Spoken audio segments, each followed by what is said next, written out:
Sa mga fan ng K-drama tulad ko, nagka-crave ka ba sa mga tampok doong K-food tulad ng Korean fried chicken na takam-takam talaga?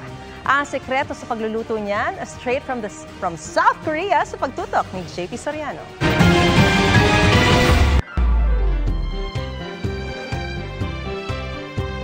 Pang K-drama ang nadiskubre ko rito sa Itaewon sa Seoul, South Korea. Kainang naghahain ng mga paboritong craving ng ilang karakter gaya sa Crash Landing on You at My Love from the Start. Ang Korean fried chicken. 매력적으로 다가가지 않을까 생각합니다.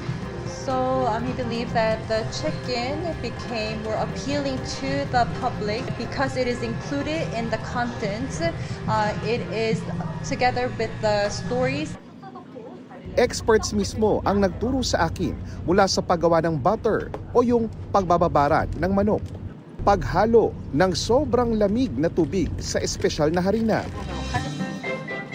Sikreto sa lutong nito.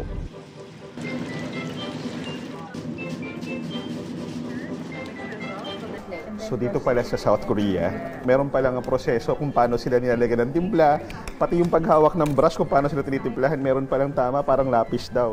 Tapos 3 beses lang lalagyan ng ganyan. So dito sa Korea, ang pagluluto ng manok, hindi lang simpleng pagluluto, kundi isang art form. Sa K-drama man o sa totoong buhay, pinapartneran yan ng beer.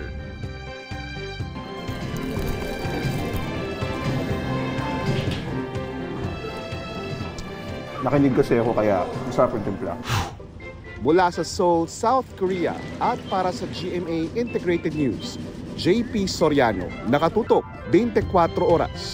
Mga kapuso, patuloy na tumutok sa mga balita, mag-subscribe sa GMA Integrated News sa YouTube. Sa mga kapuso abroad, samahan niyo kami sa GMA Pinoy TV at www.gmanews.tv.